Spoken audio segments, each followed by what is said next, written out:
and Land Use Coalition. The Food and Land Use Coalition in India. There is an India platform for that Food and Land Use Coalition. Mr. Vijay Kumar, who's on the screen, is really leading that India chapter of the Food and Land Use Coalition. Mr. Vijay Kumar used to be secretary in the Ministry of Rural Development till a few years ago, and we were very fortunate that he agreed to lead this work. So he is with us. We are particularly happy that our chairman, Mr. Godrej, was able to find time to join us to chair the roundtable, and along with His Excellency, the Ambassador Martin Vandenberg has also agreed to jointly launch that working paper. So we're very excited with this, and with these few words, I think we can straight away kickstart this whole session. I'll request Mr. Godrej to first come on and sort of give us his keynote thoughts on food loss and waste in India. Over to you, Mr. Godrej. Thank you, OP, Ambassador, Your Excellency Martin Vandenberg, ladies and gentlemen. Thank you for joining us today for launching the working paper and a roundtable on food loss and waste.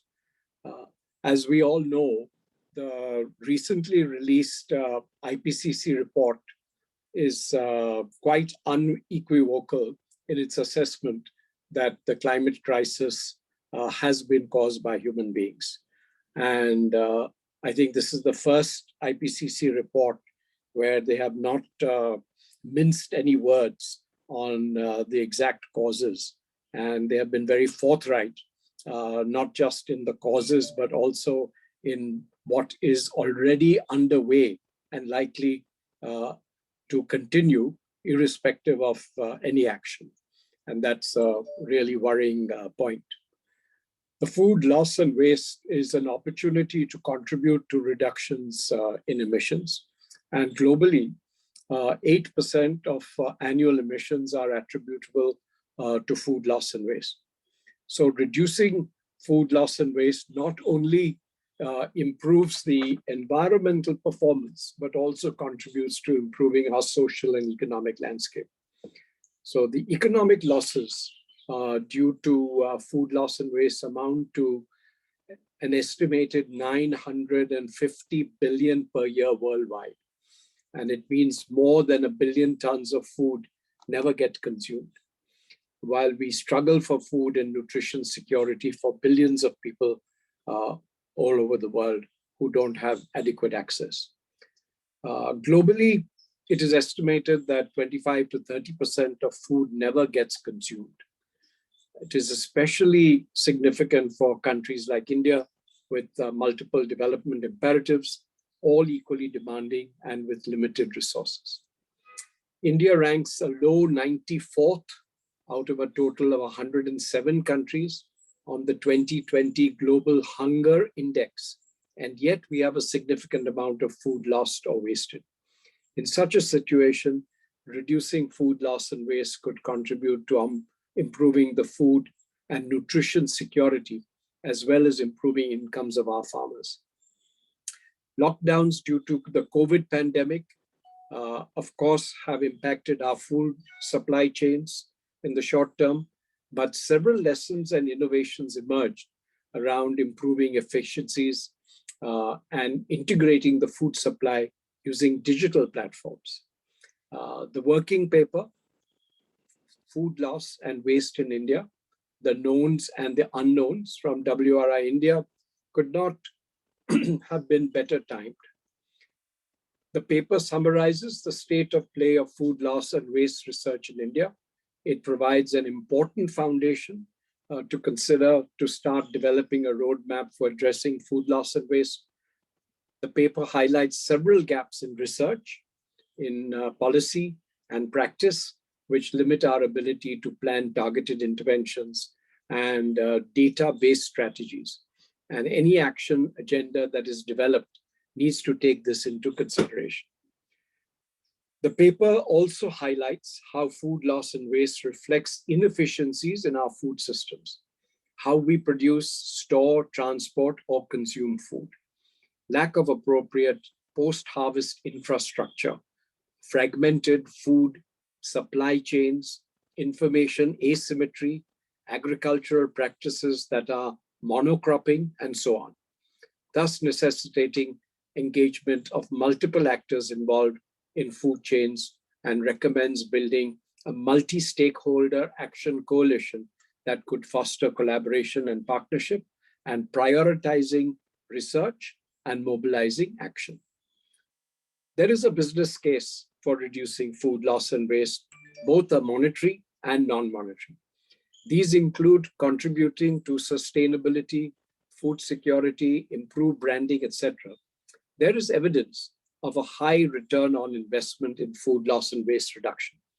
Studies have shown that every rupee or dollar invested in reducing food loss can lead to a return of over 14 times. Though there have been a momentum towards investment in agri-tech, as evident from the increased number of startups and innovations in post-harvest storage, this is not enough. We need much more awareness and action at all levels, and more public-private partnerships to strengthen the food supply chain from the farmer to the consumer.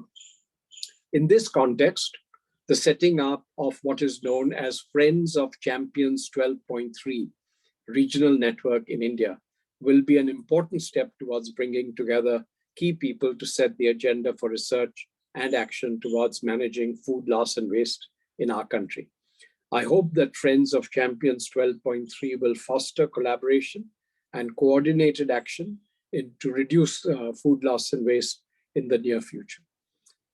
And addressing the food loss and waste is an opportunity to contribute to efficient use of resources, higher return on investment, increased food availability, better health of land, water, and air, and improved incomes for farmers and for consumers. I hope that this roundtable discussion will be held in a short, which will be held in a short while, will pave the way for identifying champions from different sectors who can lead this challenge of reducing food loss and waste. Thank you. Thank you so much, Mr. Godrej. I think the case for reducing food loss and waste has been made out very powerfully in this address of yours. Very exciting for all of us. Now, with this, we would not like to waste any time in formally launching the report. So can I request you, Mr. Godrej, and Your Excellency, Ambassador Vandenberg, to kindly sort of open this. We would have preferred to do this live or physically, but given the constraints, we can only do it online.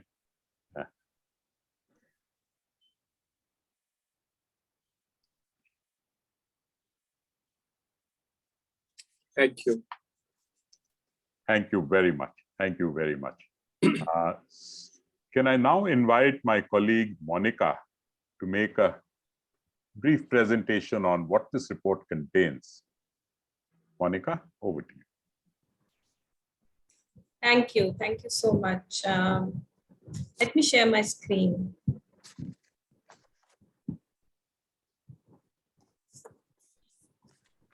I believe you all can see my screen now.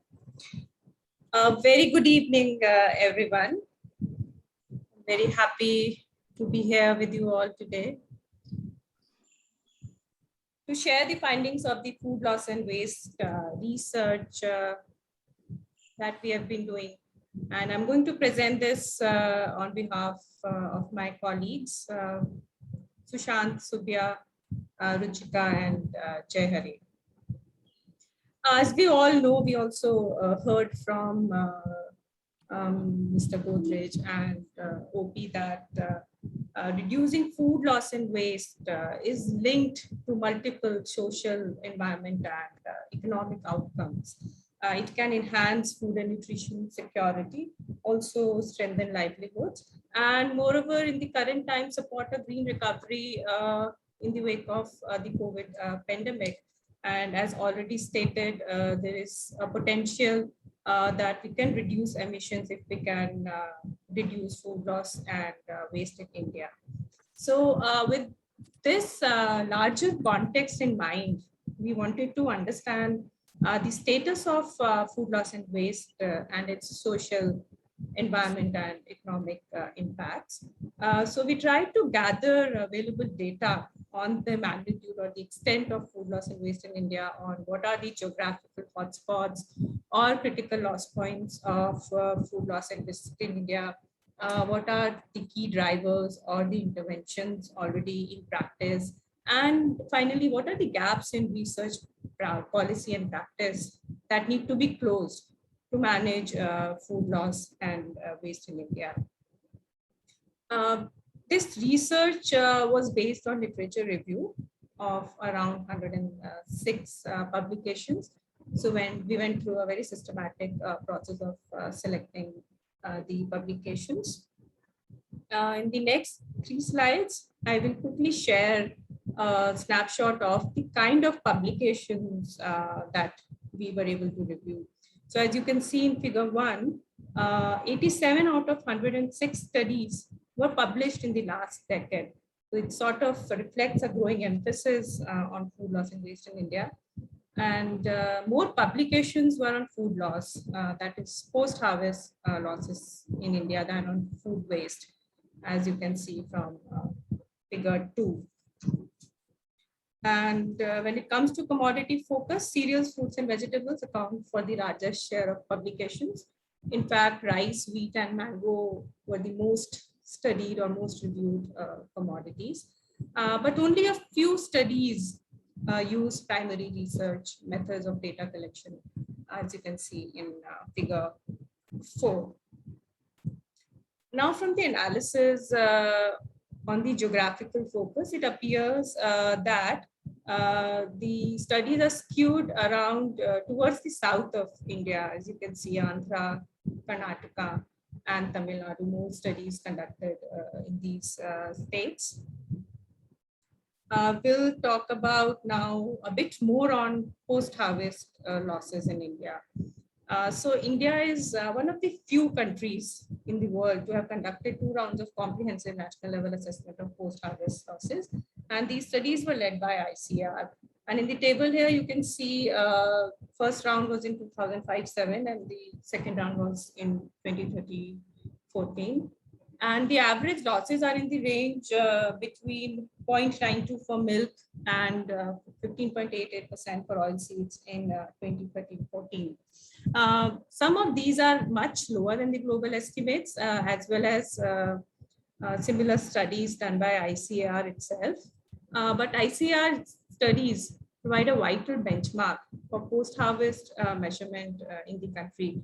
And ICAR studies remain the most used and most quoted, not just in India, but worldwide. But there's a caution here that there might be, there are some gaps in the ICAR studies because these studies do not, their research methodology was such that they do not include storage and transport losses when it comes to transporting food to long distance or terminal markets. So, and we know that in perishables, there are greater losses when it comes to long distance transport. So there might be an underestimation there, which I'll just show in the case of mango in the next slide. So I'm going to take 2 cases here from the paper, mango and rice, because these were also the most studied commodities. So there were around 7 studies which estimated loss in the mango, and it varies from 9.2 to 45%, which is too broad. But when we look at losses at respective stages of supply chain, studies have used and defined stages of supply chain differently. For example, FAO estimates highest losses during harvesting and transport, while the ICAR study reports highest loss in sorting and grading. So this sort of makes it difficult to identify critical loss points or geographical hotspots of mango in India, and also to sort of compare, not easy to compare loss estimates in different studies. When we look at rice, there were around 8 studies, loss ranging from 1.8 to 11%. And the ranking of losses along the supply chain stages showed that it was little clear in this situation, because studies were mainly at farm level losses. So most losses occurred during harvesting in all studies, followed by storage. So overall, there exists useful information in the research on post-harvest losses, but we need to build upon it to make it more systematic, and so that we can compare, or we can at least arrive at critical loss points and hotspots, which is very essential for targeted interventions in India. Now, we know there are multiple reasons of post-harvest losses. In the studies reviewed, the 3 main drivers were around storage and transport infrastructure, including the cold chain infrastructure and harvesting techniques at the farm level. However, the cost effectiveness or impact of any solutions that came in the research is not known. And there was very limited discussion on the role of information technologies and clean energy solutions in managing loss. We also try to look at what kind of policy analysis exists. So there are multiple ministries and their departments and schemes facilitating post-harvest management infrastructure in India. But we found that there might be an uneven policy focus on storage. So other stages of supply chain might be getting neglected, and hence one of the biggest issue of fragmented supply chains, I think, needs more work, more policy, more schemes in that sense. Overall, food loss is not yet a mandate for any single institution, organization, or government department. And perhaps that's why we see a lot of fragmented approaches. Let's say there's a lot of focus on cold chain, building cold chains in India, but we find that 70-80% of cold chain is currently dedicated to potatoes and chili, and concentrated in 1 or 2 states in India. So very little policy analysis we found in the literature review. I will now shift to food waste. I have just one slide on food waste. So that itself shows the limited research on food waste in India. So reliable estimates of magnitude of food waste at household, retail, or service level are not available. Recently released few months ago, UNEP Food Index report estimated 50 kilograms per capita per year food waste at household level. But it also says it's based on 3 Indian studies where the sample size is not clear or is very small.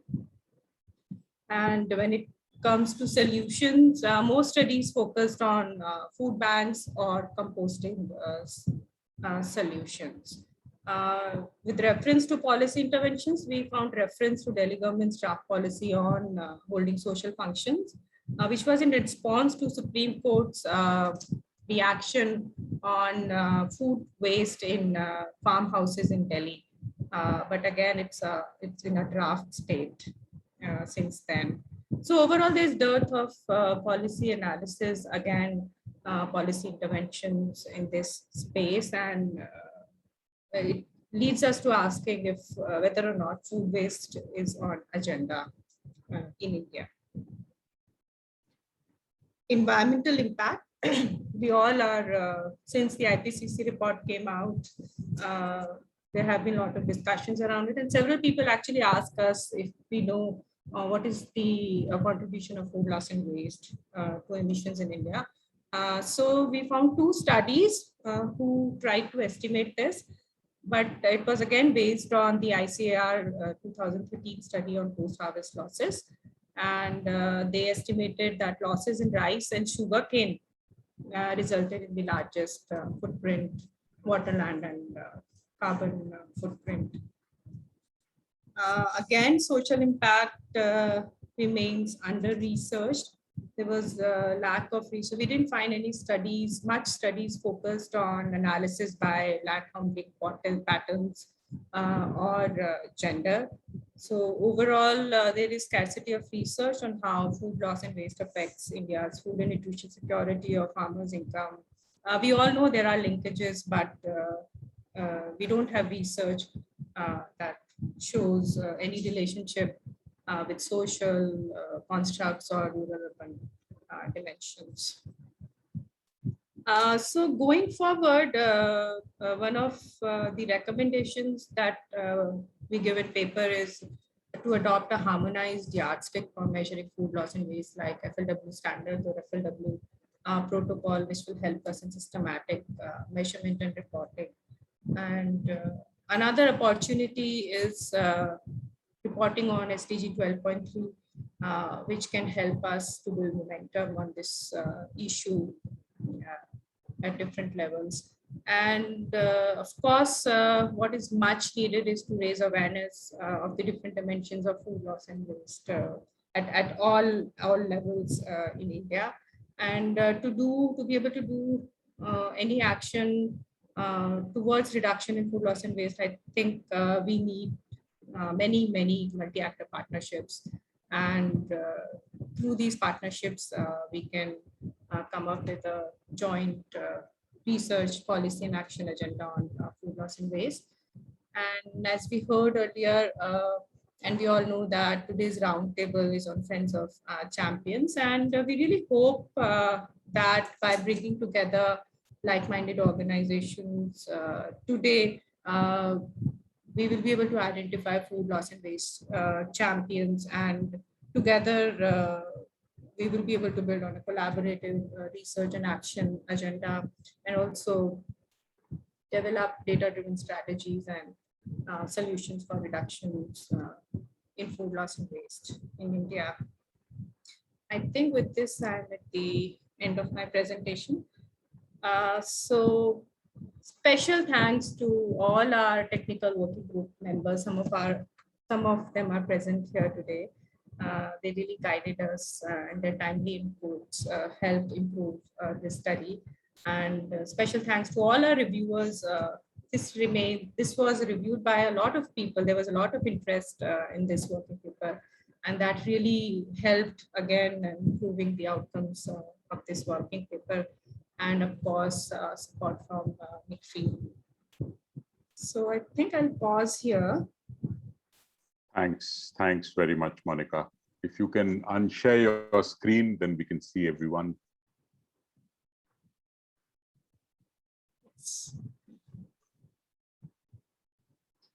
My system seems to be frozen. Thanks very much, Monica. Thank you for that lovely presentation.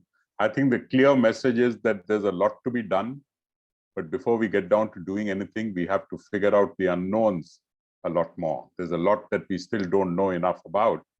And before we get down to doing things, unless we really get to know the knowns better, we may be taking action in the wrong direction.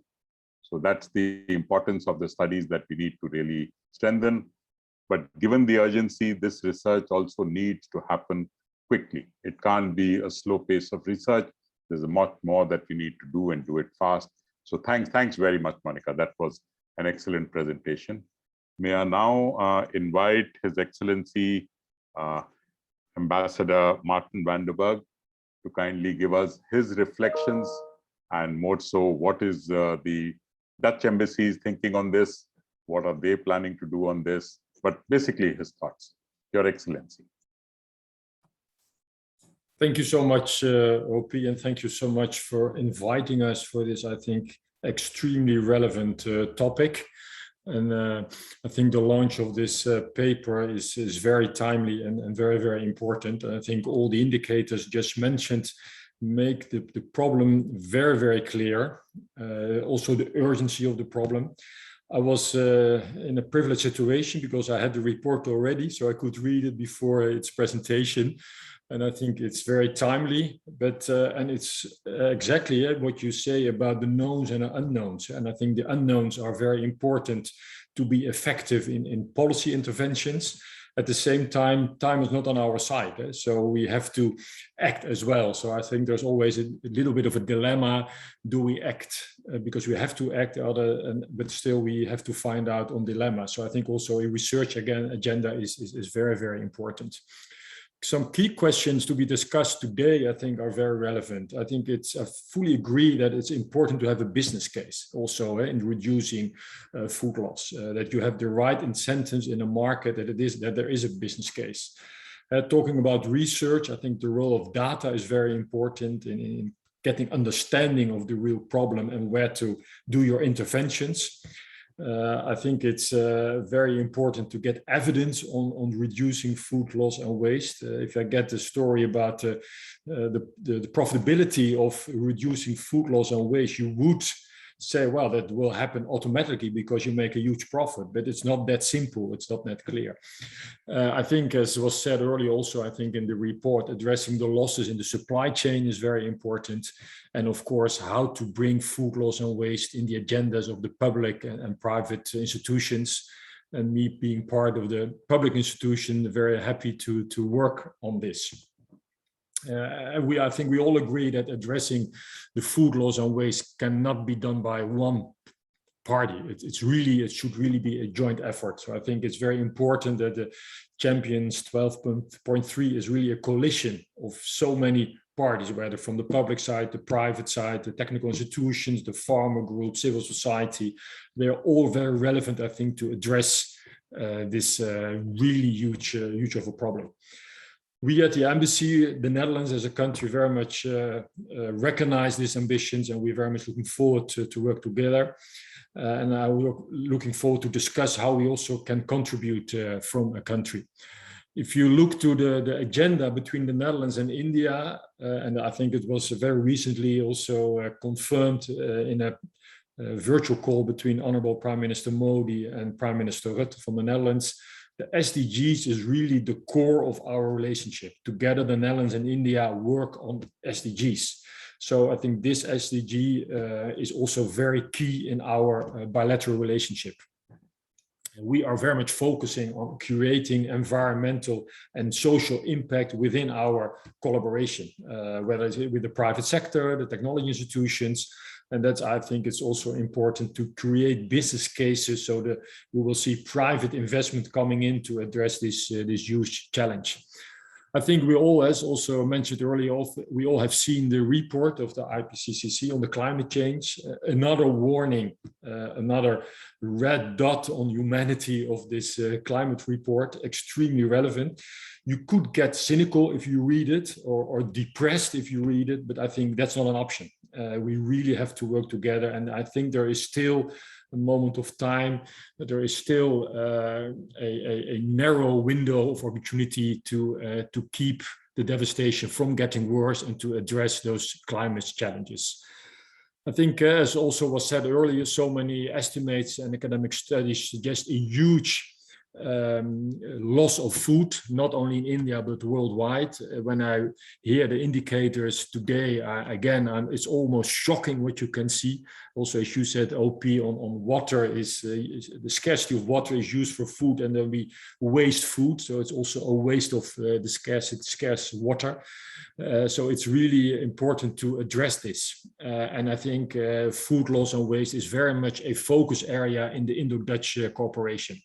So many Dutch companies are working in India in the agricultural sector and are providing all kinds of solutions, whether it's in the supply chain, in the production side, in agricultural ways of addressing and dealing with it. A few of the companies, namely Alwan Vegetable Processing, Omnivent, Kiremco, Tolsma, are very popular names among Indian and foreign agro-food companies. They are based in India. And they have also a presence for a very, very long time. And we're all working together to address this very, very important topic. But also institutes like the University of Wageningen, the Van Hal Larenstein University has been very, very active in carrying out different kind of studies to identify challenges to deal with the food waste, food loss and waste. And last year, Wageningen University reached out to the private sector, to NGOs, to government agencies, with a proposal to create a platform named Indo-Dutch Task Force Against Food Loss and Waste, Interflow. We also have financial institutions being active. For example, FMO, which is a financial institution / development bank, and they provide financial options to the Indian agricultural entrepreneurs who develop good business plans. FMO is not only looking to the profit, but very much also to the social impact of an investment. It's very key to them in order to finance a proposal. So we have good examples of proposals, for example, with Sayadadri Farms, one of the largest farmer produce organization in India, working around with 7,000 farmers, raised a loan of 15 million euros from FMO. Or Weiku, a startup company, received an investment of 5 million euros from FMO, all working on addressing this huge challenge. We see that India has a huge startup community, more than 450 startups in the agri-tech space, and they are also, I think, a huge opportunity for working in the market to deal with climate smart agriculture and give better access to inputs to farmers for better production.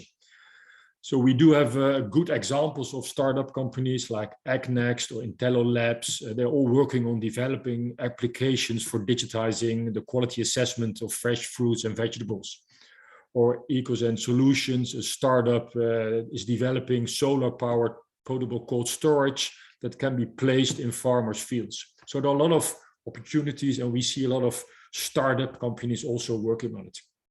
I think it's also important that, and that's more a discussion on opening up the markets, that India is addressing also some protectionistic measures, because sometimes Dutch companies face challenges in importing new techniques, new innovations to the Indian market, which can be very helpful to address this food loss and waste issue. We at the embassy are building up an ecosystem of Indo-Dutch startups to work together on providing right tech agricultural solutions, and not always high tech, but we looking for the so-called right tech solutions for smallholder farmers in India. And we are building an ecosystem which will comprise of startups and venture capitalists who will work together to provide solutions according to the identified challenges. And the Netherlands Embassy, but also our Consul Generals and our network in India can always facilitate in introducing to the right kind of stakeholders in India, whether it's an NGO, a company, or a financial institution. And we regularly organize all kinds of webinars and participate in trade fairs where Indo-Dutch organizations can easily benefit from interacting with decision makers or working together to address the challenges of food loss and food waste in India. So we're really looking forward to work together, to be part of this maybe mission to the combined agenda of the Champions 12.3. Looking also very much forward to think or start working on a roadmap, was I think also suggested in this paper, for reducing food waste in India. And the Netherlands is very much a friend of the Champions of 12.3 and looking very much forward to continue working with you. Thank you so much. Thank you so much, Excellency. It was wonderful to hear that when you say there's a need to build up a business case. I think Mr. Godrej said it right in the beginning. For every dollar that you invest, there's a potential of a 14-time earning that you can get out of it. Clearly, there is a business case. Data is something else that you mentioned. Yes, that's been a bit of a struggle, getting data from multiple places. I think as part of this effort, creating some kind of a data framework would be good for future research and future action. You're absolutely right in saying that this has to be collaborative work. It can't be done by one party and others. And I think to that extent, the efforts that you made in bringing different stakeholders together through the Indo-Dutch Task Force, or bringing the startups and venture capitalists and others together, I think that's really fantastic. So great. I mean, we will be very happy to work together with you. And I think the many who will be willing to join up with this. But clearly, this is a very important area in India and something that we can't really be wasting time on. So thank you very much, Your Excellency. With that, let me now invite Liz Goodwin, who's a senior fellow and director at WRI, to share her introductory remarks on this Friends of Champions 12.3. So before we get on to the roundtable, we'll request Liz Goodwin to tell us some introductory remarks on this Friends of Champions 12 project. Over to you, Liz. Thank you very much, Obi, and thank you for the invitation to talk today. So Champions 12.3 is a coalition of leaders from around the world that was set up when the Sustainable Development Goals were first agreed back in 2015. And it includes leaders from the private sector, the public sector, NGOs, academics. So it's a very broad mix of people. And all of those champions are committed to helping the world achieve SDG 12.3. And I'm one of those champions. And one of the things we did when we first came together was we thought we need a really simple strategy. There's clearly a big case to raise awareness, and it's fantastic to see this event happening today because that's all about raising awareness. But one of the things we felt was really important was to have a very clear strategy that we advocated. And we talked about the strategy of target, measure, act. So you have a target, and that is actually the SDG, but you set a target, it means you've got ambition and you want to do something about it. And then really importantly, and probably it's just coming out from things that everybody has said today, you start to measure. Because once you measure, you know where your problems are, you know where your opportunities are, and you know some of the unknowns, and you can then start to develop action plans. So the overall strategy, target, measure, and then take action. And it's meant to be really simple because we want as many countries to do that as possible, and we want as many businesses to do that. And it's really encouraging to see an increasing number of both businesses and countries starting to measure, starting to understand where their problems are. And as already been mentioned, there really is a very clear business case for taking action. We've looked at over 2,000 sites globally, and there was this 14-to-1 return on investment. In more than 95% of the cases, there was a positive case for doing something on the food loss and waste, and many of the interventions required were low or no cost. So it really is it's a great opportunity.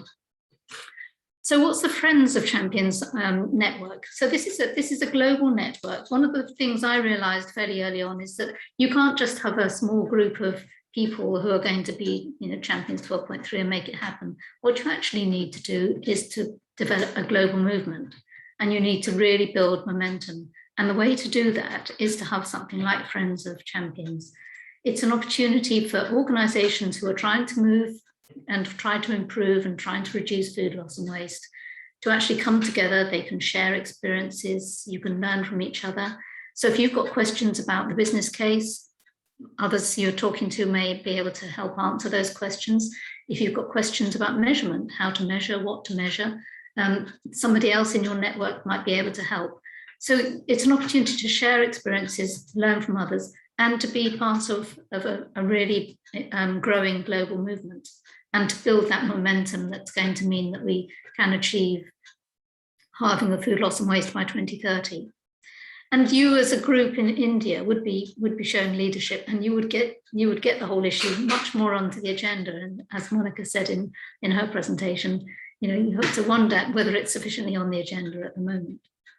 So Friends is a global movement, but I think it's so exciting that you're talking about having a local network in India, because I think that will be a model for others to follow.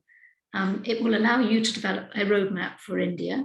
We have a global roadmap, but it's a pretty high level roadmap, but it would allow you to have a roadmap for India, and it would allow you to build that network, build that momentum, and actually demonstrate to the rest of the world how to go about it. So I hope that many of you will decide to become part of that Friends network, and we can start to take things forward. Thank you. Thanks so much, Liz. Yes, I think the importance of having a Friends network really to kickstart action, kickstart research, it's sort of absolutely critical. So I think that's a good opportunity for us to really start the roundtable discussion around all these issues that we've discussed. And I'm really delighted that all of you are here to contribute to this roundtable discussion. I would like to invite Mr. Godrej, who's been very kind to be with us all this while, to kindly chair this roundtable discussion, and request him to kindly take over. Mr. Godrej. Yeah, thanks, OP, and greatly appreciate all the presentations and explanations we've got. And I especially appreciate the ambassador's address about the importance of this topic. And so I think we have a number of persons for the roundtable. We have Mr. Krishna from Danfoss. We have Ms. Sethi from the World Bank, Mr. Khemria from Srijan, Sachin Sharma from ITC, Ms. Paithankar from WFP, Mr. Muralidhar, who's from WWF India. We have Devyani Hari from CRB, Divya Dutt from UNEP, Ms. Adel Montero from, who's not there today, yes, I remember that, and Mr. Banerjee from IKEA Foundation. So may I request each of you to make a short statement, and then we would have a roundtable discussion. Mr. Krishna. Thank you, sir. So thank you for inviting me. It's a pleasure to be speaking here. And I think the presentation and the study that has highlighted it can't have been more apt in terms of what needs to be done. At Danfoss, we have been working on addressing food loss in India for the last 1 decade. And our experience is largely in line with a lot of the findings that have been kind of indicated. And I think it couldn't have been put more eloquently in terms of how food loss and waste is not just addressing SDG 12 or 12.3, but how it is connected to a lot other SDGs, and it helps in enabling the HDI of the country. So there is, I don't think there is more emphasis needed on this. And what we also saw in the study was that there are already quite a number of studies that have been done in this space. And the problem is known. It's what do we do with the problem? I think there have been multiple ways that multiple organizations, including government, has been trying to address this arena. And I mean, looking at what we have done in the last 10 years, one of the things that what we saw was, while food loss at a concrete level is a large problem, but to address it, what we did as a community with other industries, along with CII FACE, was we started breaking it down into individual commodities and started looking at what is the loss that is happening on each commodity, and where is this commodity grown, and is there something that we can do about it. And one example that I can quote here is the work that we have done with banana farmers in Tamil Nadu. And while today we can very proudly claim that the farm gate price for banana farmers has tripled to what it was 8 years ago, but what we recognize is that to solve this problem is not going to be an easy problem. It has taken us really almost 5 years to get the stakeholders on board, to get them educated, to get them to understand the fact that food loss is not something that they have to live with, and they can address food loss. Because at a ground level, to make them understand that in itself is a challenge. And one of the things that I think we need to look at in terms of the known unknowns or the unknown unknowns is, how do we do the skill and capacity building at that level? Because even at a policy level, what we are seeing is that there is a lot of funding that is coming in either through an agri-infrastructure fund or through a fishery fund. But when the money goes in at a FPO level or at a farmer level, what they do with that money and how do they do a business model innovation at an FPO level is something that is missing. And at least with the FPOs that we have worked with, what we see is it easily takes about 3 years for an FPO to make them understand to work like a business entity. So we need to see how can, as stakeholders, because Friends of Champions is something great if you ask me, because whatever we were able to do with FPOs, we were able to do because we collectively work together with many other industries, as well as research institutions and agriculture universities and with the local government. And it is important to move together. And when I look at it as a way forward, I would like to put it under 5 pillars. And while we have addressed the food loss and the impact it has on water, one other thing that we need to look at it is from the energy perspective, because the food, water, and energy nexus needs to be broken. And in post-harvest losses, when we look at cold chain needs a lot of energy. And invariably, from a policy angle, when we look at it, it is a Ministry of Agriculture and a Ministry of MNRE. But we need to look at how do we do a sector integration here? How can energy storage come into play? How can renewables help in? While there are some startups working on this, but there needs to be a lot more that is done. One example that I can quote is government invested a lot in building cold storages and pack houses in a state, and they have given it to FPOs. But the FPOs are now facing a challenge because they are connected to the energy grid where energy is supplied only for 12 hours in a day, because these cold storages are a part of the industry. And the farmers can't invest in a diesel genset there. And that is also not good for the climate. So that is something that we have to look at it in terms of how do you move forward in a sustainable way, and what is the business model innovation that is required here? How do you combine cooling and heating requirements? Because there are some innovations which are coming in, which can use farm waste to help in solving post-harvest losses. Digital solutions, which you brought out very well, sir, in your inaugural address of how IoT and AI have enabled.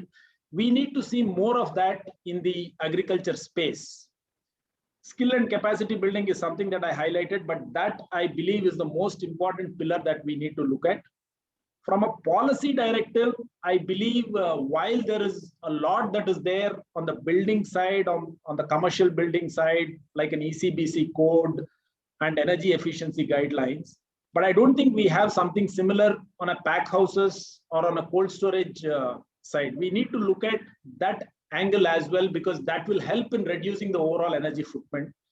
And lastly, what I would say is the safety and security. We need to look at it from that angle as well, because that is important, because things that can move in a safe way are better for the consumers.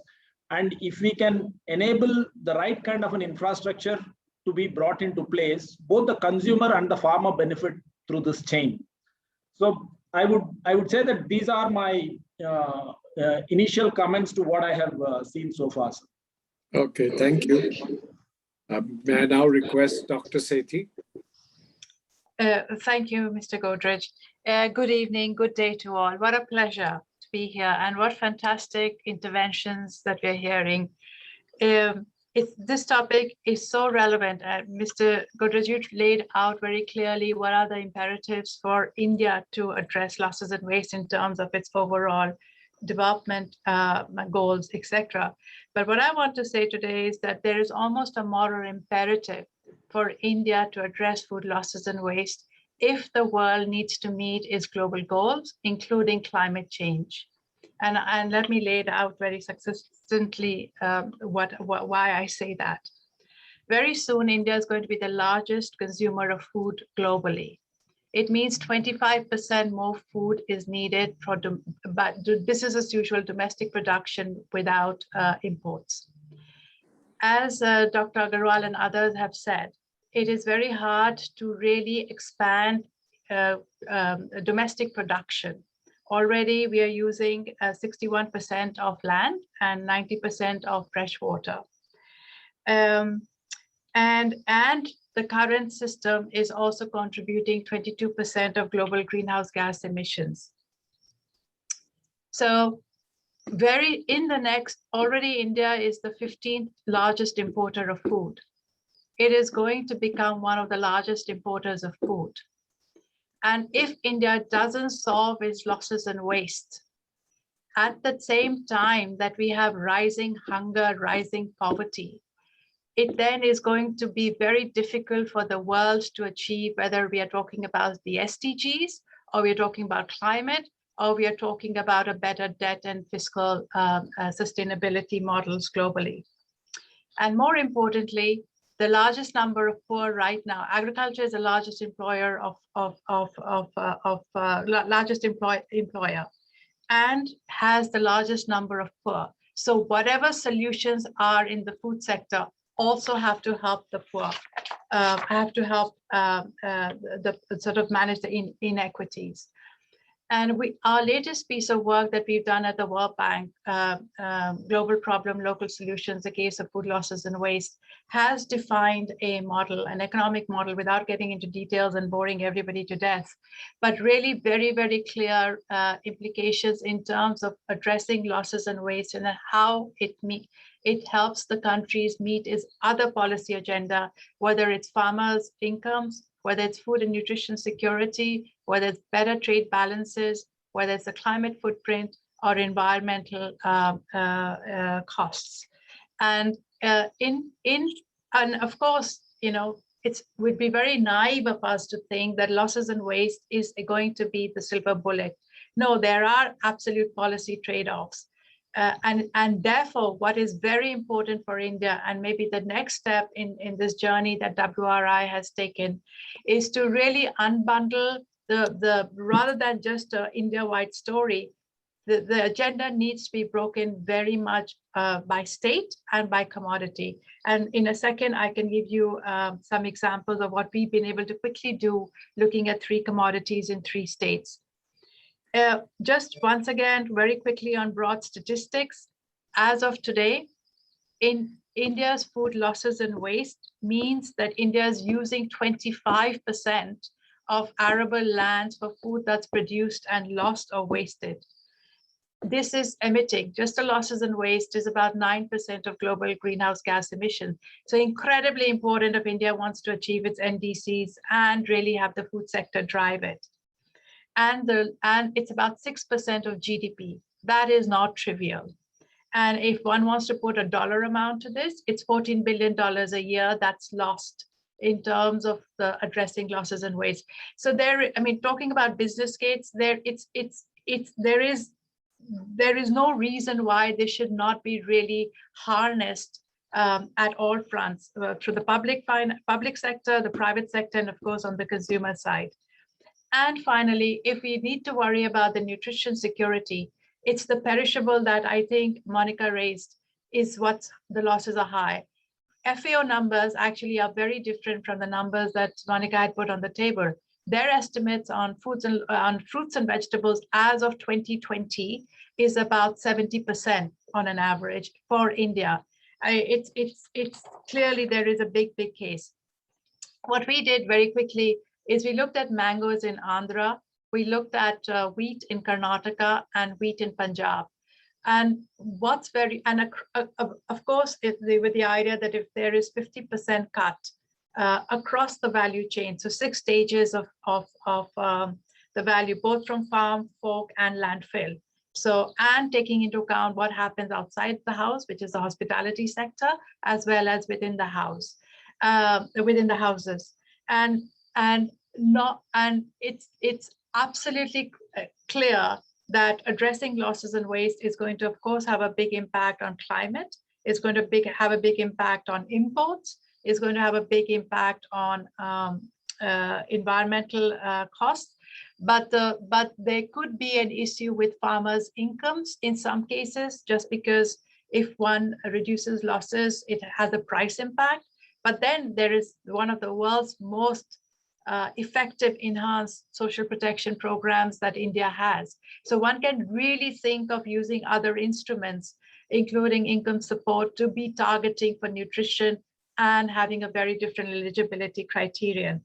So with that, let me stop because I know we are running late, but very happy to share the analysis and very happy to take this forward with all of you. Back to you, Mr. Kodre.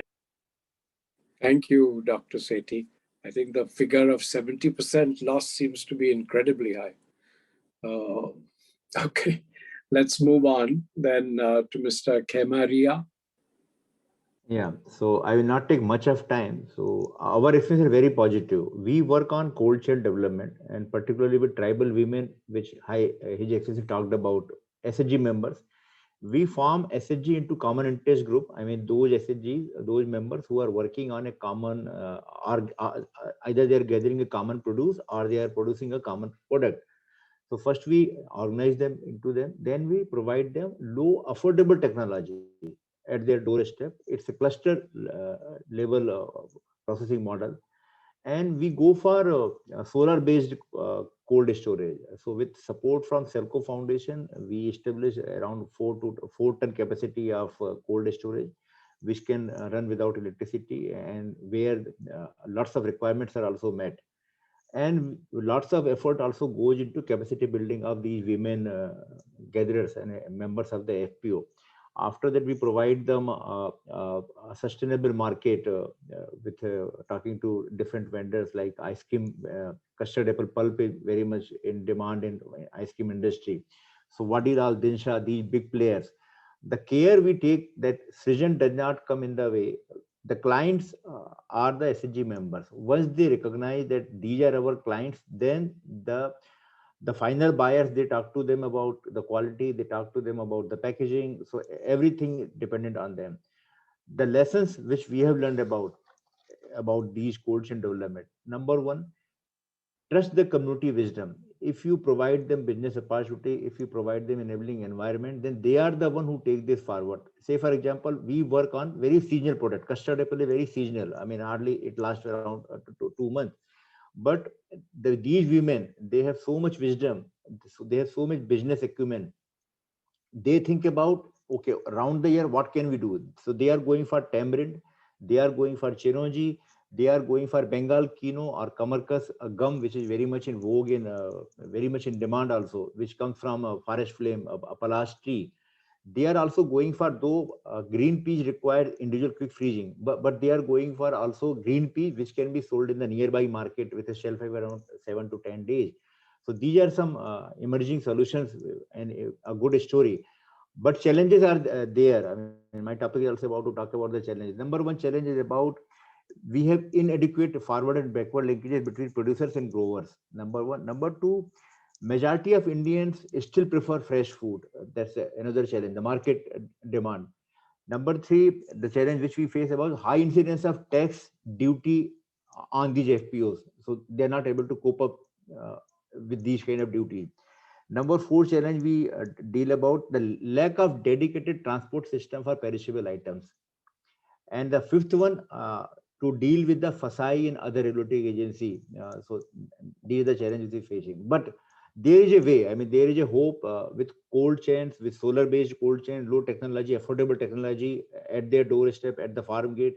These losses can be avoided. And apart from that, these women farmers also take care of the quality issue and also responsible plucking. Since we work on most of the forest produce, so they take care that these resources should not be exhausted.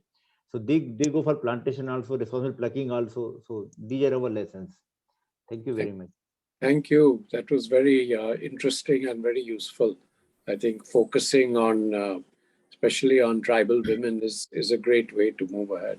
So may I request Mr. Sachin Sharma? Good evening, everyone. Thanks for inviting for this roundtable. And I think food loss has been one of the very important, aspect, in terms of, improving efficiencies in the value chains. And there have been many studies, across, and I think WRI has also started and shared this study, and I'm sure it will really be helpful to build better perspective on the food loss and wastages. At ITC, sustainability has been on core to us. In fact, we have been exemplar in sustainability and have been focusing on triple bottom line from over 20 years. And the focus, while on sustainability, has been on many aspects, but related to agriculture, if I talk about ITC Chopal is helping farmers across various elements of productivity improvement, climate smart practices, also supporting in replenishment of natural resources and market access. Also, we're strengthening various traceable value chains through our e-Chopals, and we are supporting over 20 agri-value chain across 22 plus states. In fact, water stewardship is another area wherein supporting water, say, shed developments, and which is going back to the farmers. And very specific projects have been run to help farmer improving their economical practices. And in all these projects, the focus has been to also improve the post-harvest practices, support farmer in terms of market linkages, and also helping farmer saving post-harvest losses.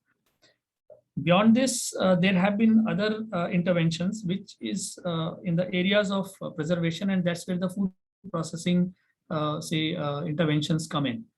Here, ITC has been one of the leading player in various food brands. We have invested heavily in building infrastructure, including our own, say, ICMLs, which help. And the whole idea is to have integrated value chains, right from, say, consumer to the farmer. And here not only the conventional products, but we are also supporting processing of, say, like for example, pulps, purees, frozen vegetables, dehydrates, and so on. So the whole idea is that how you can preserve food in a better way, and it can go to the consumer while supporting supporting the savings in food losses, and also supporting farmers from the things like glut and spikes.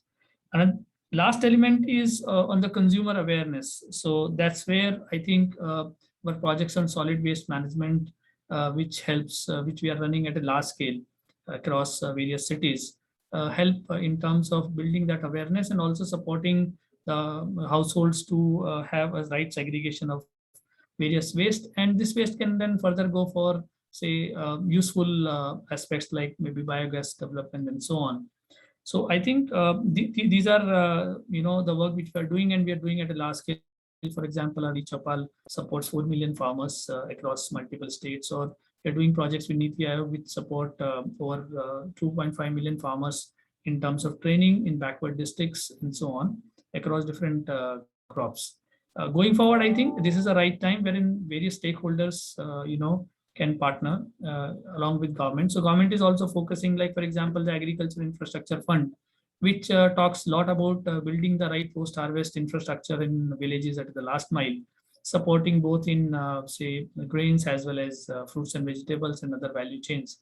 So I think this is a time wherein multiple stakeholders can come together, build inclusive value chain models, wherein right from the farm gate to the consumer value chains can be strengthened, and in the whole process food loss can be minimized at these stages, be it post-harvest, be it food processing or preservation, or it is also creating consumer awareness, not only in terms of managing the food waste well, but also building awareness for say higher adoption of the processed food.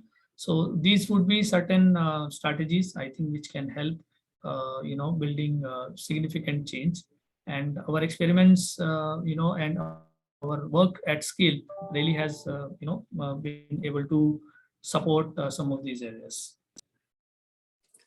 Thank you, Mr. Sharma. That was very interesting. May I now request Pradnya Paithankar? Sure, thank you so much. Such a pleasure to be part of this discussions, very, very opportune, I would say, specifically when the IPCC is highlighting that the window available with us is really shrinking. And I think, it's an important aspect to really look at, various climate impacts, but the food losses and wastage is extremely important.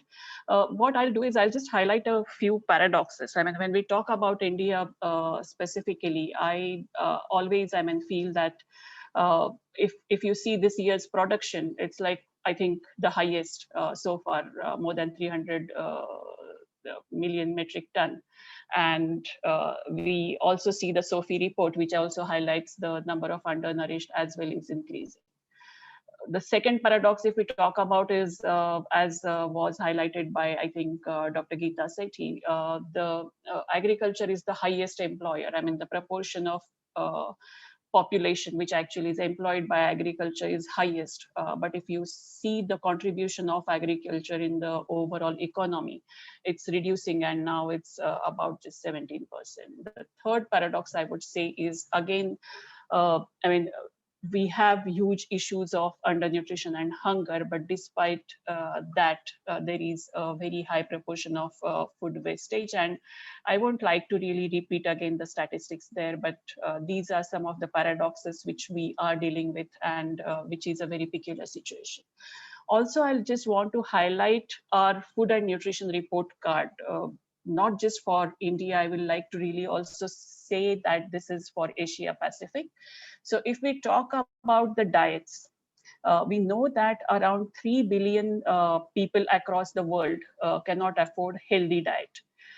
And out of that, about 1.9 million are in Asia Pacific region. And if we talk about India, it's huge. I mean, it's like about 1 to 1.2 billion. When we talk about the food insecurity, about 350 million people in the region are undernourished, which is half of global burden. And we know that India shares the highest again. Again, when it comes to malnutrition, the stunting and all, we know that we carry the highest burden, highest global burden. But it is not just the undernutrition, even the overweight and obese are increasing, and which is a worry. Again, micronutrient deficiencies, which actually are linked with quite a lot of the perishable food commodities. And if we just think of anemia, it's huge. I mean, it's a kind of proportion of a pandemic. On the top of it, we see that the climate extreme events are really increasing, and whatever studies we are actually currently pointing out, they really are not talking about the shock responsiveness of these safety nets and the kind of losses which actually are involved because of that. So from that perspective, I mean, laying that as a kind of background, I will like to really highlight some of the kind of, I mean, methodologies which are laid out by FAO. We know that, I mean, it talks about looking at the losses at all the value, all the points of value chain. However, IFPRI has actually developed a methodology where they talk about the quality as well. And I mean, it's not just the quantity, but also the quality. And when the quality deteriorates, it also actually incurs the economic losses. So linking economic losses with the kind of the quantity and quality of losses. One important point is wastage, and as was highlighted very rightly by Monica, that there is very little which is available, and it's also very complex. Having said that, it is extremely important to also look at, I mean, we've talked, several people have talked about bringing the technologies and all. I'll just like to highlight some examples. I mean, if we talk about WFP, globally, there is quite a lot which is actually done for reducing the post-harvest losses. And this is actually done through the entire food value chain, right from the supply chain optimization to reducing the transportation cost and thus GHG emission, improving the storage practices using technological solutions, and the choice of crops for improving the cooking practices and feeding practices, etc. Also, I mean, we promote to invest in prevention of post-harvest losses through improving storage infrastructure, then sharing storage best practices, then connecting farmers to markets, improving the crop quality and advocating quality standards, and thereby improving the availability and access. So working on climate resilience and adaptation with the community for improved community level practices in partnership with various stakeholders, which includes private sector, civil society, and others. At this point in time, I like to just highlight a couple of examples. I mean, one is like what I would say is like whatever gets measured actually improves, and whatever gets repeatedly measured improves even faster. So if we talk about the largest food-based safety nets, which is the targeted public distribution system, we actually tried to map out the various aspects of that value chain and the losses. And some of the pilots which actually we did long back, they resulted in this countrywide expansion of the POS machines, and thereby reducing the pilferages at the last mile. The second thing which we actually did was also doing this entire transportation mapping. From where the food goes to where, so from which storehouse to which FPS. And there was a kind of algorithm which was developed to optimize this transportation, which in fact reduced quite a lot of not just the cost, but also the GHG emission. The third aspect that I want to really highlight is there are n number of initiatives which actually are also implemented by Government of India. Sometimes they don't get adequate attention as a result, or there are some lacunar problems which actually couldn't be rectified or solved effectively. So there is also a system which is called as electronic negotiable warehouse receipt system. Some of you might have heard about it. But that system as well has quite a lot of potential to really contribute not only to the storage practices and reduced losses, but also contribute to the increased farmers' incomes. And we actually currently are in the final stages of finalizing that study. So while, as I said, that these are some of the kind of aspects, there is immense scope to really bring in a lot of technology in terms of improving the storage practices. And with the changing climate, there is quite a lot of need to improve it at all levels, right from the household level to the highest, I mean, the big warehouses.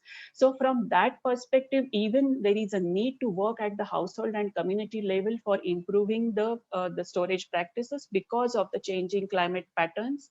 I mean, there is a potential of worm infestation, compromise on the quality and the disease prevalence, and also looking at all those interlinked issues, there is quite a lot of need to have awareness building capacities on the safety and standards of handling food at the community and at the village or the household level. And then going forward, actually, there is also need to use these technologies. I mean, people are talking about agri-tech being becoming more techno savvy with digital technologies, bringing the IoT and IA tools to really monitor, having the sensors at the field level to measure the moisture and the contents, the worm infestation, etc. So these are the kind of way forward. And as rightly said, it is not something which actually can be done by one or two organizations or just by government as well. There is a need to have a collective effort. And again, when we say value chain, it is again, it's not just the value chain. For each commodity, there is a different value chain. And that's why the problem actually really becomes extremely complex.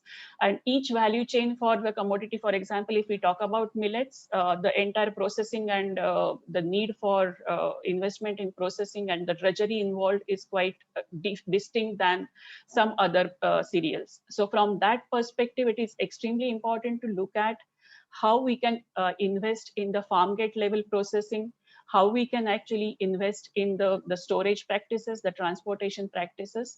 And as I said that, I mean, having a great methodology for one on study vis-a-vis a repeated potential of monitoring, or rather doing it again and again, so that there is some way of actually measuring where the things are moving consistently.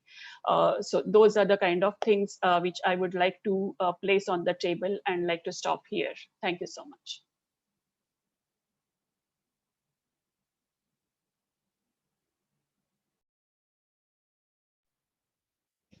So you're on mute.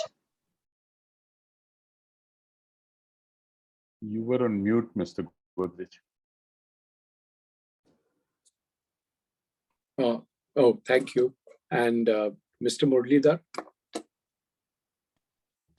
Thank you, sir. And we are very pleased to be part of this roundtable. And I just wanted to get into much has already been spoken on the very subject. I just wanted to focus on the topic that has been given to me. And that topic was around to identify what sort of the challenges are there in critical loss point. So we have done a very quick analysis, and our analysis are very much echoing what the study of WRI is saying. There's a lot of ambiguities are there within the data. Either they are available at the national level or at the international level. And one of the the reference I just wanted to quote from the previous discussion is about the 70% of the loss, which is incredibly high, which has been reported by some studies in the field. And we have taken try to understand what are the highest loss points. We never cross 70% in all the commodities which have been grown to the store. So there are a lot of ambiguities are there, and it is very challenging to navigate the critical spots where critical loss spots where the interventions can.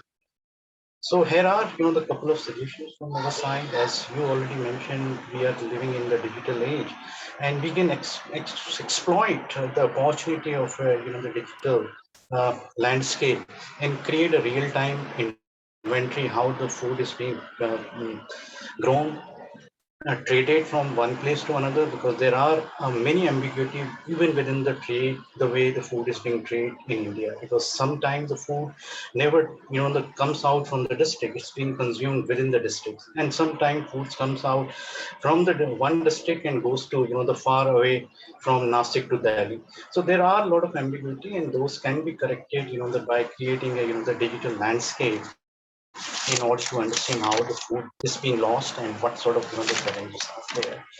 The again the just emphasizing on the the critical hotspot, and the Monica mentioned in one of the slide, the lot of the interventions and efforts are being made towards the south, because the northern part of India is quite a the cereal basket, and the whole the investment and the storages are being they're taken care by the government, and therefore all the investments are going where we have a mixed kind of the production food system, and they are rightly so that map is reflecting the investment in towards the the southern part of India in order to do that. In terms of the finally, I just wanted to touch upon on the Friends of Champion concept. It's a great concept, and we think that we create that kind of the localized network that will help to speed up the various processes.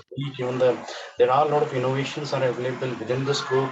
They can be brought in on the table, and those can be the cross share with others who want to do the work on that.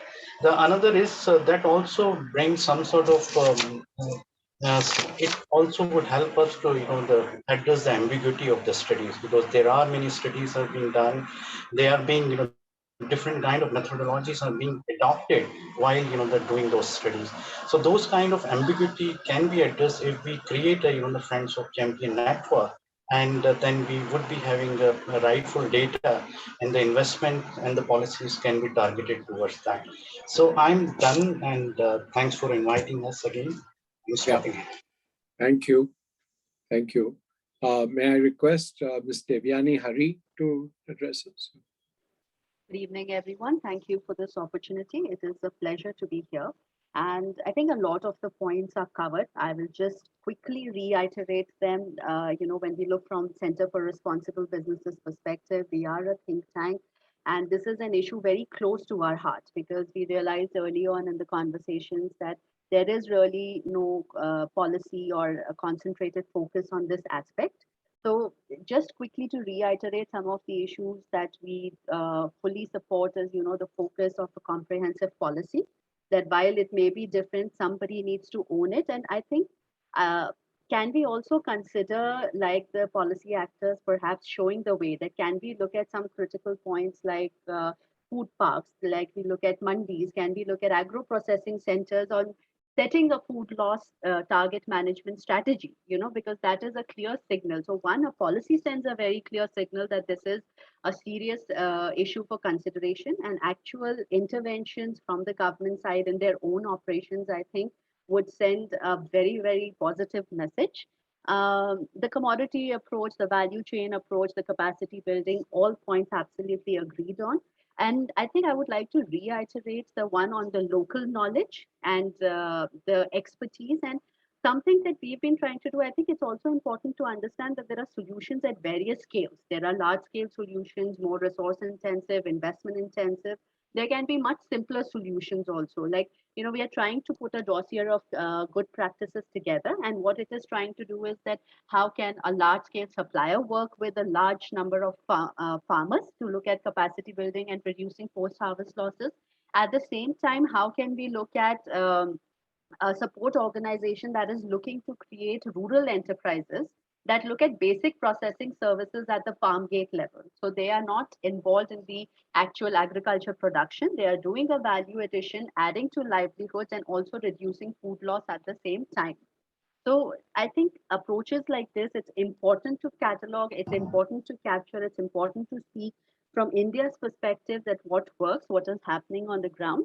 I think this also the thing is circularity is something that I felt did not come out. That can we look at exploring the concept of circular economy when it comes to managing food loss, right? Right from the production, which looks at low resource usage, minimizing the waste, and then tracing the flow of food and trying to understand at various points, how can you minimize the loss or change, when does it go into processing, when does it come to the retail markets? Can we look at systems like that, and how do we get the consumer in?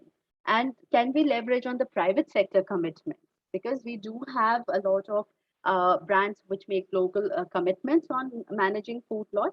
So can we see how they can work with a country like India to actually realize some of those targets? What sort of resources do they bring in? And when we talk of different stakeholders come in, absolutely, it is a multi-stakeholder collaboration, but I think it's also important to define on who does what, a little clarity on what public-private partnerships could look like. Where does the private sector come in with expertise? And can we put a roadmap? I think this came up several times in the conversation, that a roadmap, and that roadmap is also the basis for attracting investment. Like today, if we want the private sector also to look at it seriously or support the farmers, there is a need for investment. And the good news is that there is a lot of investment that is focusing on ESG, that is looking at sustainability. And if we are able to show a clear roadmap, I think we have a huge opportunity of being able to attract the right kind of investment. So totally agree with the points that are raised. And these are some points that I wanted to highlight from our perspective. Thank you. Thank you. May I now request Divya Dutt from UNEP to address us. Thank you very much, Mr. Godrej. A lot of what I wanted to say has been said, so I'm going to keep this very brief, also in view of the time. Let me start by saying that food loss and food waste is actually one of the key indicators of the larger problem that our food systems today are no longer fit for purpose. And I think this point has been made very strongly in the discussion so far. Food loss and waste is a problem in itself, but I think our diets and the food systems that deliver those diets are at the nexus of many other global challenges that we face today, whether it is malnutrition, human health, natural resource degradation, and of course, climate change. A lot of thinking is now happening globally on food systems that can better protect our planet and nourish the global population. But let me focus on the specific issue that has been posed to me on incentives that are needed to enable food loss and waste reductions in the supply chain. And though there will be some repetition, but let me quickly say that I think broadly we need incentives at 3 levels. First, incentives and support for research and data systems to better understand food loss, food waste, and where in the value chain are the major hotspots. I think most countries are not collecting sufficiently robust data to make the case for action. And often what is available is limited, making it very difficult to extrapolate or to accurately scale up this information at a sort of national level.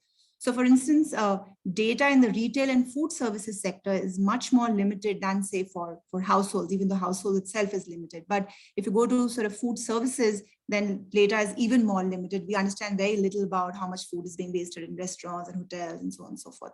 So clearly much more measurement is needed to take effective action, and incentives that promote research and collaboration on the right indicators, on the necessary data systems will be critical.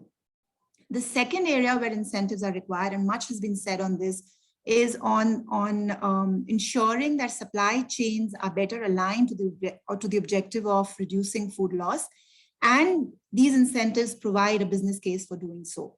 Now for India, again, as has been said, a major cause of food loss is the lack of infrastructure for short-term storage, particularly at the farm level, as well as the lack of intermediate processing in the production catchments. On the sort of, the good news is that there's a lot of promising development in this area. And we've heard about innovative post-harvest treatment, digital agriculture. There is a lot of conversation on market channels that shorten the value chain, say through farmer markets or rural-urban linkages. And of course, cold chain and cooling solutions that are more energy efficient, more climate friendly in terms of the choice of fuels and refrigerants, as well as increasingly systems, cooling systems that are more community-based and community-managed.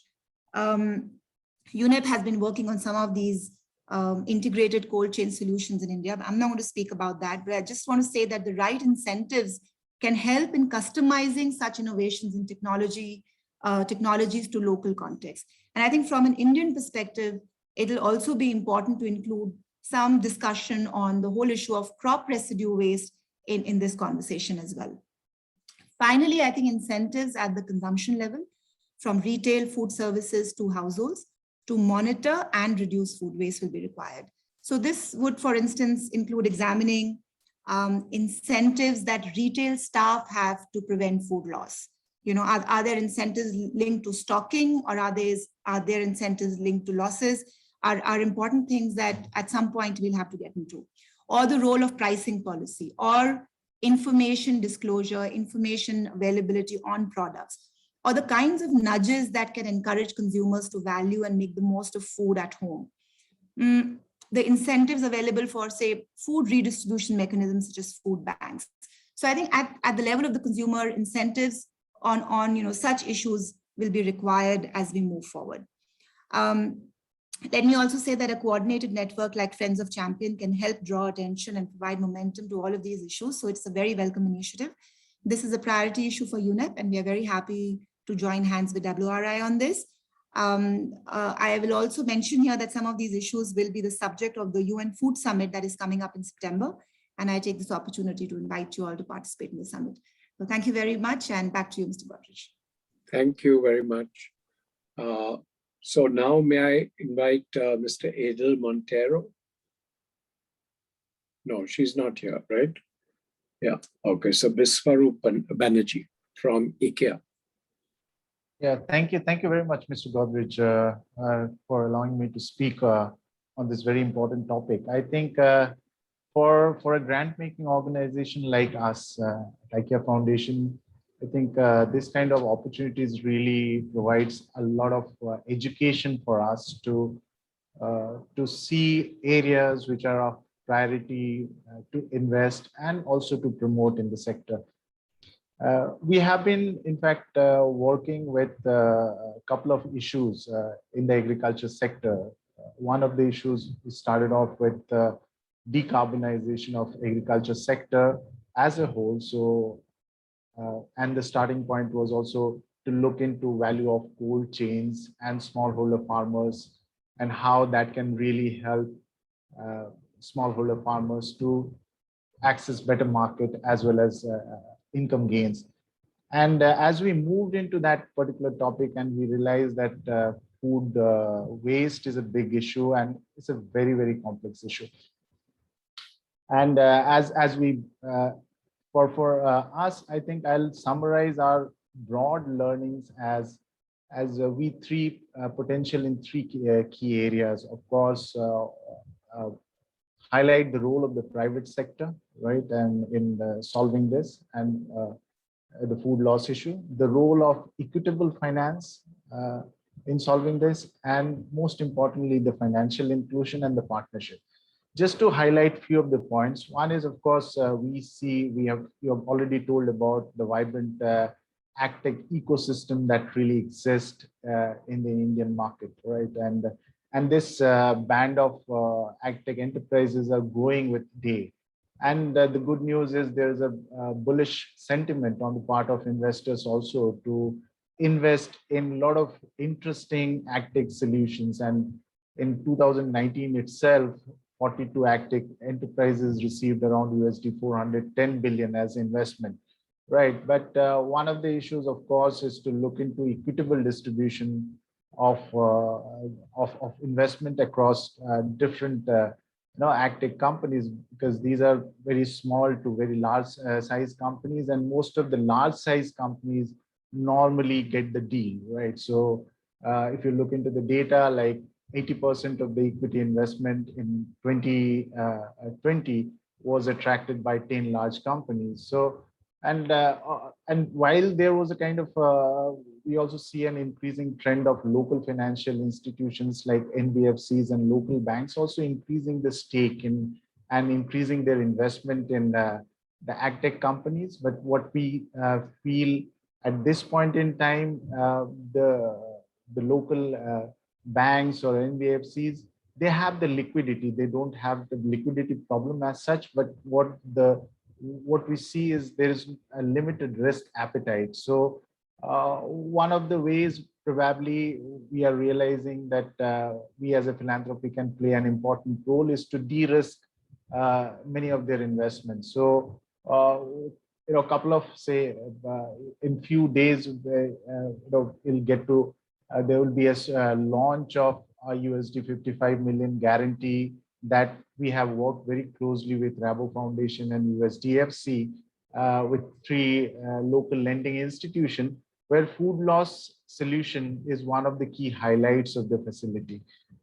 So we feel in like there's more opportunities to work with DFIs, other foundation, multilateral banks to offer large size of de-risking facility, because the problem is complex and it requires a lot of investment. In fact, and while we talk about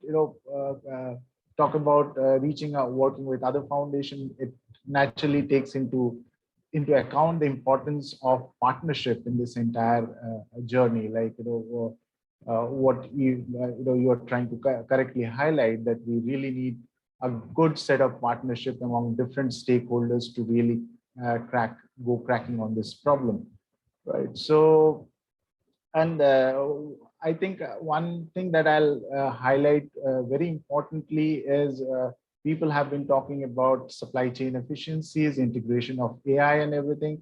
But one of the fundamental problem is, of course, remains the financial inclusion of smallholder farmers, right? What we really think is important to have, these farmers having access to credit so that they can adopt cooling, drying technologies.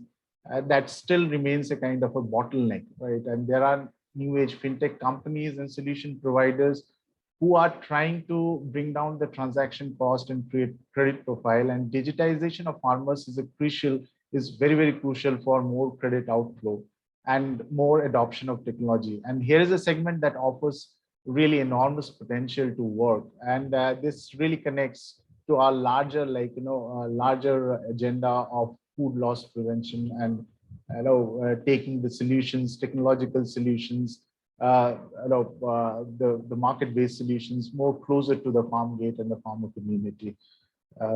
I think additionally, what is also required is the incentive, right kind of incentive from the state, right kind of policies. One quick highlight was a state food processing policy by government of Rajasthan, and which really provides incentives for the local entrepreneurs to get into this ecosystem of food loss prevention. So I think all these pieces put together, I think will create right kind of and positive momentum to tackle this complex problem. I'll pause here. Thank you. Thank you. I mean, that was quite useful. Yeah. So, we have a few minutes to have some question and answer. There are some questions in the chat, in the Q&A box. If anybody would like to take up any of those. And, my one question to all the panelists would be that, is there something that is well known and could result in big savings if the practice was implemented tomorrow morning? So, I mean, the question really is, it's a complex subject. There are many linkages, but if each of you could give one idea in a minute that, tomorrow could be implemented, and there's no real regulatory issue around it. And we can say, okay, here are the 20 suggestions that all of you can go out and do tomorrow, and X amount of food waste could be saved. Would anyone like to take a stab at that? That's it. Krishna here, sir. Yeah. See, when we look at it from a policy angle, definitely the agriculture sector is high on the agenda. And there is a lot that the government is trying to do. And the ENAM project that the government has kind of started is an excellent initiative. If we are able to connect the producers with the demand centers, we have seen that real change is actually happening. And the investment into infrastructure, which seems to be what a lot of policy is trying to push, is actually, we are not seeing that is needed.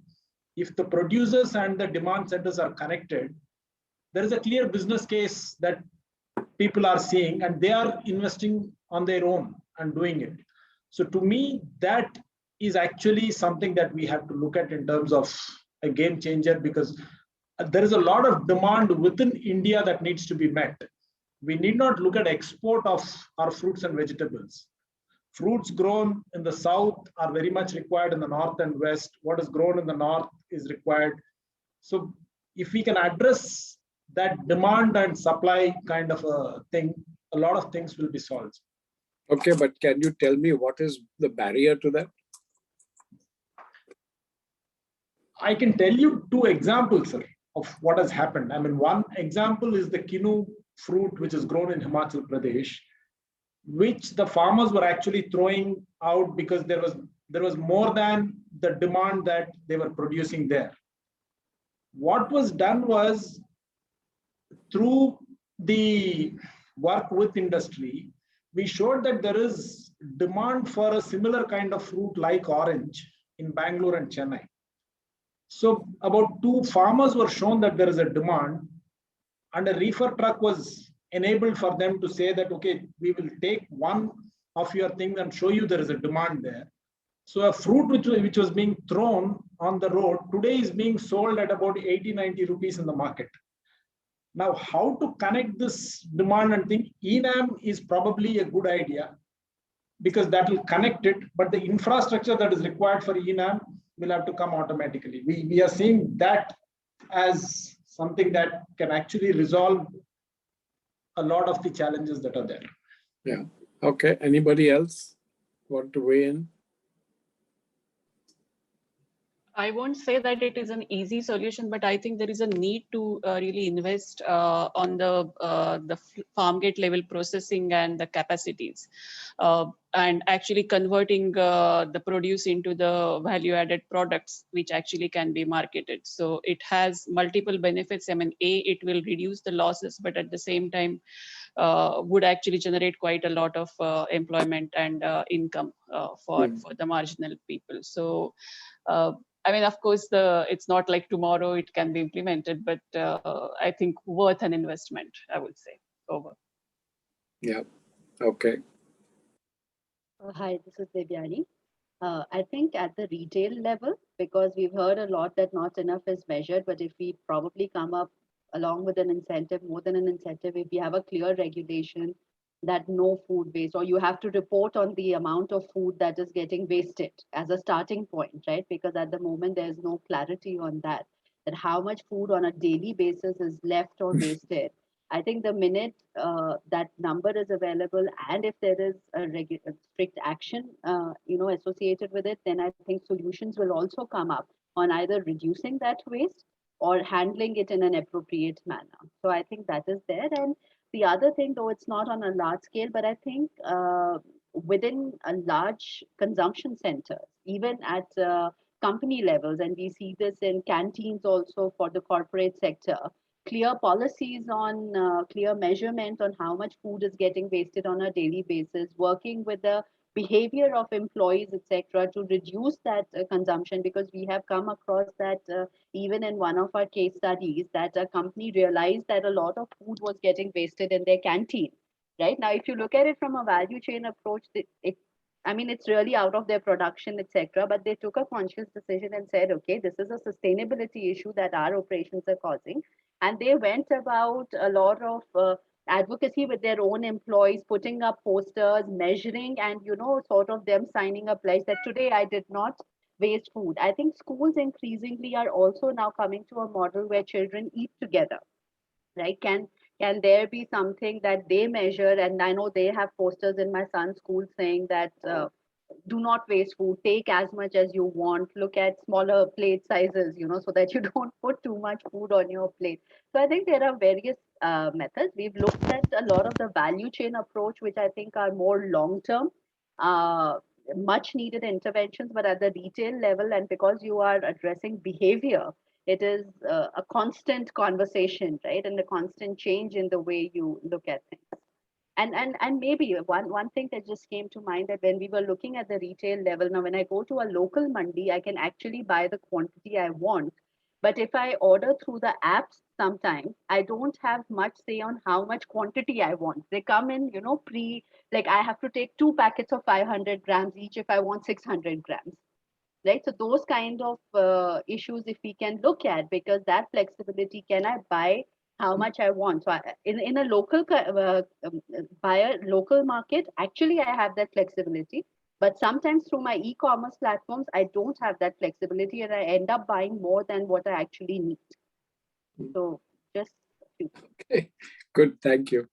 So if there are no more interventions on this question, I'm going to request OP.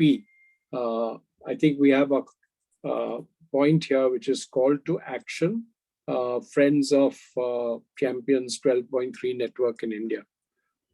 Is somebody speak on that? Yeah. Ruchika, what did you have in mind? Are you sort of for this call to action? Or is it just sort of inviting everyone to join this Friends for? Okay. Yes, it's just that. Okay, we're inviting everyone to join the Friends of Champions 12.3 network in India. Have we set it up already, and are we reaching out? I think we'll get into that act now. So today was the beginning, and then we'll sort of advertise. We'll circulate this widely, and I think it'll be nice if we could even set some kind of a target on developing that roadmap for what a collaboration like this would do. I think there are some excellent suggestions. At least a few points that I picked up. I like the idea of small plates as a way of reducing waste.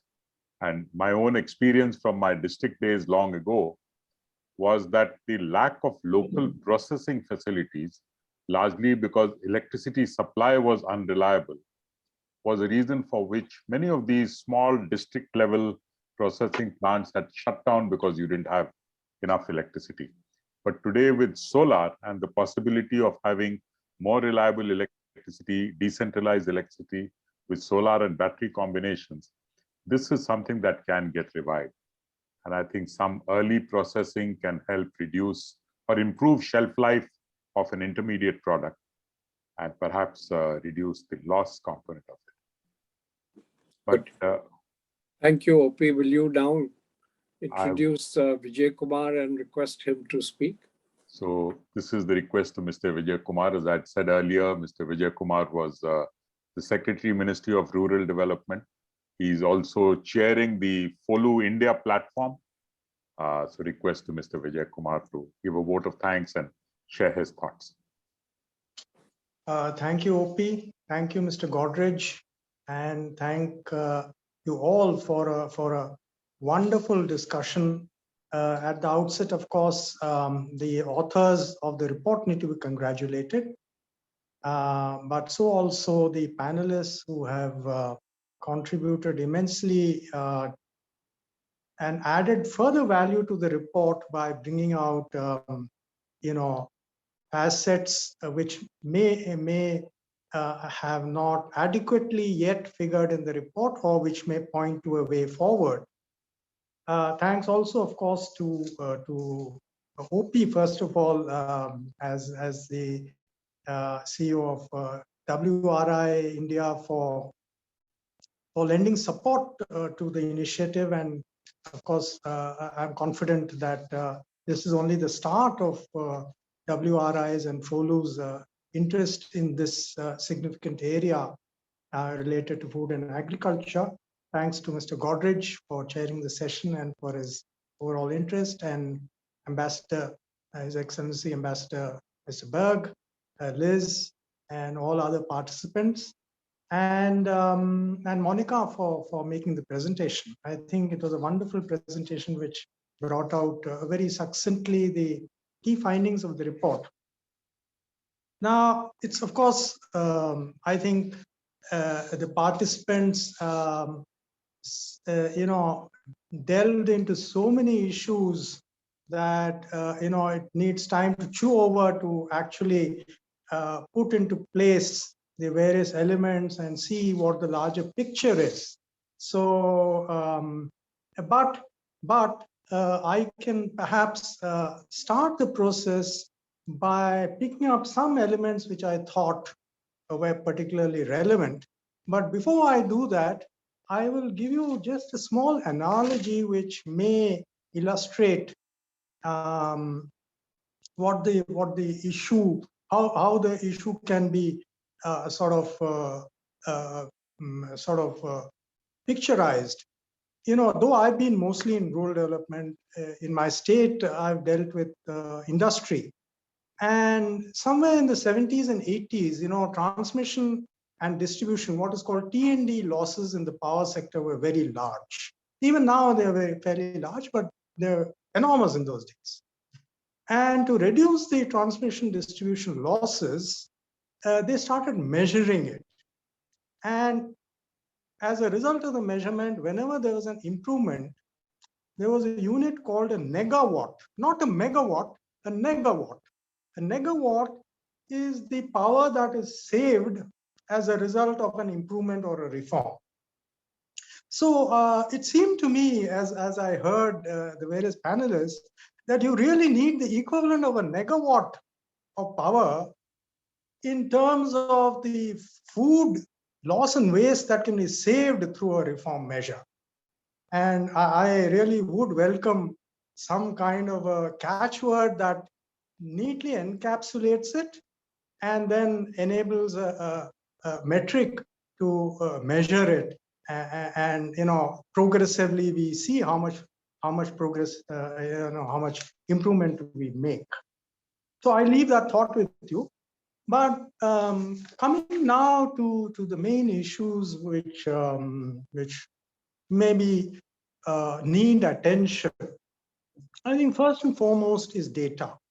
It's very clear, everybody has said this, there's very poor data. The two ICR reports, which I think they were done by CIPHET, in fact, for ICR, they do give a picture. Some of them are cited, some of them are wrongly cited, but they are inadequate and need to be supplemented. And absolutely, unless you have data and unless you measure, you cannot manage. And I think several people, including Dr. Goodman and Divya, brought this out. And I think we do need to bring out a standard protocol. I think this came out in Monica's presentation as well, it's a felt need, and I think the need for protocols to measure losses at various stages in the production chain and distribution chain need to be developed. The other issue is the extent, the granularity of the data. We do need a state-wise, commodity-wise information set. And I think Dr. Geeta Sethi brought this out, Mr. Krishnan also brought it out. But whatever reports we have are too general, too synoptic. And the advantage of a commodity-wise, state-wise report is, one, it gets the people involved in that particular commodity interested. And there is a commodity silo within which that report will be consumed.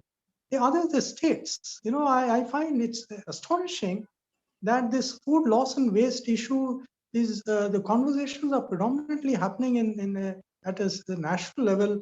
It hasn't percolated to the state level. I think Rajasthan case was mentioned, but it seems to me there's not enough attention to this issue at the state level. To some extent, it's there in individual cities, but that's a different issue of food waste. I think there is a need to develop, commodity-wise, state-wise reports. This can't be done by anyone other than the government, and I think it's needed for that. The third issue which came out, and I think His Excellency brought this out, is the need to make a business case. I think some of the business cases made out, but lack of data prevents it. I think we need to really put our heads together to see how to make a business case and how to improve the business case over time with better data.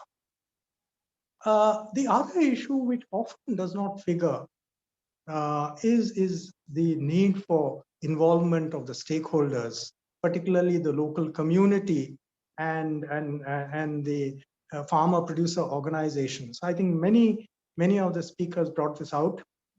I was very pleasantly surprised and happy to find Mr. Kemadia brought out the women self-help groups in tribal areas. I really do think the self-help groups, which actually are now being promoted under the National Rural Livelihoods Mission through state mission, is a incredibly powerful force. It actually transmutes into different entities based on the need. They can be producer organizations, they can be consumer organizations, they can be micro enterprises, they can be education innovators, they can be technology incubators, all kinds of things. They have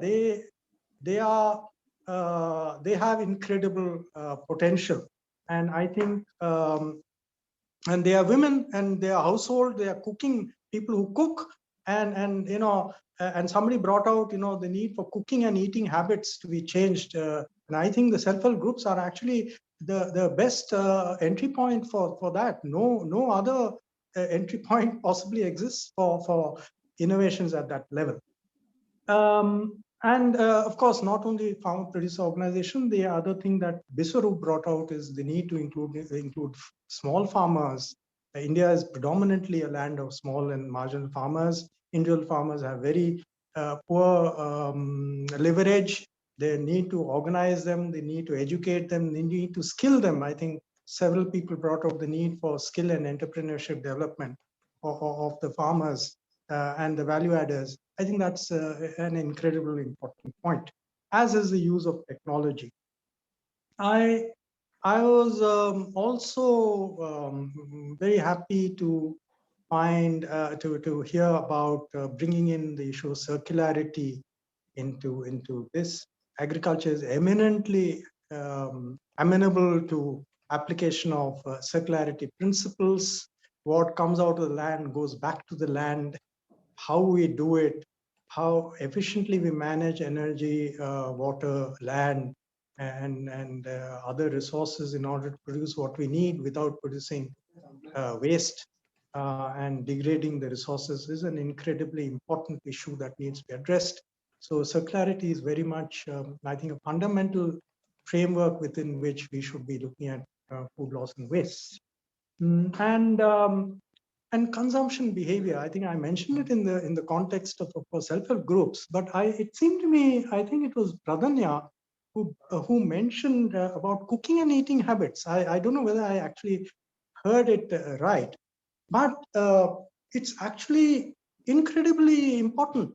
I think the eating practices is not is partly the portion sizes and partly the size of the plates, but how families eat, whether they eat together, whether they eat separately, whether you cook differently for different people, whether some people like some foods and not. All that is important, but equally important is cooking habits. In India, as much as in many parts of the world, we are wasting a lot of food because of cultural habits of how we cook food. There are many foods where we, vegetables and fruits, where it's actually possible to eat peel. And we eat the peel, we actually peel it off, we waste 10 to 15% of the produce because we peel the vegetable before we cook it. And the same applies to leaves. There are many foods where the leaves are edible, but yet cultural practices do not permit us, or do not, there's no concept of eating the leaves, or even the stem, or even the flowers. So there are many tribal populations I know who actually are far better consumers of different portions of food. So there are many aspects to it. I think we are reaching the end of our time, so I will stop here. But I think at the very least, this report gives us food for thought, if not food on the plate, as well as food on the plate. So I will once again thank all of you for an incredibly interesting discussion. And I hope that there will be follow-on reports which will enable us to have similar enlightening discussions. Thank you very much. Thank you very much. Thank you very much, Mr. Godrej, for sharing this, spending your time with us. Thanks to everyone for having joined us for this. I think this is a great discussion, a first discussion. Hopefully we'll take this forward much more. Thanks very much, everyone. Thank you, everyone. Thank you. Thank you, Ambassador. Thank you. Thank you. Thank you, everyone. Thank you all. Thank you. Bye-bye. Bye. Bye. Bye. Thank you. Grateful.